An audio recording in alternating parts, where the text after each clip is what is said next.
Hi everybody, this is Tristan from the Comparative World Agriculture class. I'm presenting my poster that I did with my PowerPoint, and it's basically about agriculture in the Middle East. So basically, for the rundown for agriculture in the Middle East, I decided to do it because it's off the beaten path. We didn't talk about it in class.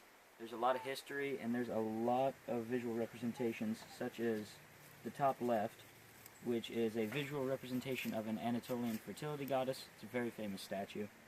And the top right is a depiction of Mesopotamian farming practices, which this isn't exactly what they look like. It's obviously a cartoon, but it's just to kind of wrap your head around things.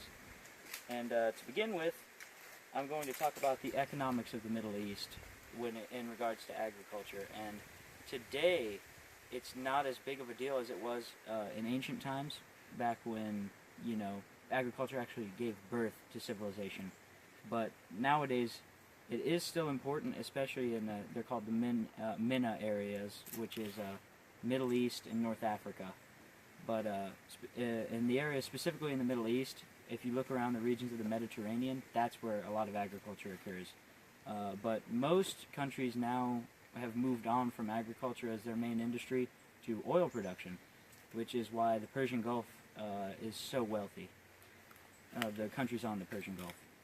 Now, historically, agriculture in the Middle East have a strong tie, because basically, with the birth of civilization and the cradle of civilization of Mesopotamia, the land between the two rivers, the Tigris and the Euphrates, most of you probably know what I'm talking about. It's in modern-day Iraq, and this is really where civilization began to take off due to agriculture.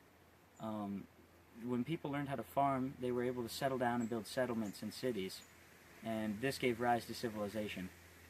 And some of the crops that allowed them to do that were wheat and sorghum, which are still grown to this day in Iraq, but nowadays they're actually grown with other things, but I'll talk about that a little bit later. And some of the animals that were domesticated that allowed them to do that were pigs and cows, basically, are the main ones. Oxen for pulling things and pigs for eating. But furthermore, to move on now to modern-day agriculture in the Middle East, we can see that there is a huge difference, not in practice, because it's still done, obviously, and a lot of it's still done the same way with lots of irrigation, basically, to get water to the dry area. It's still a problem today, the dry area, the water scarcity. But nowadays, it's done with technology that's far beyond what they had in ancient times.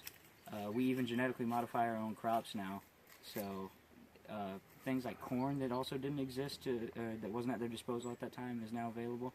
And pigs have stopped being raised due to cultural taboos, due to religious reasons. And on the bottom left is a map of the Middle East. And don't worry if you can't see any of these, like I've added them into my PowerPoint, you can look them up. And links to the images. Same thing with the actual writing, the paragraphs.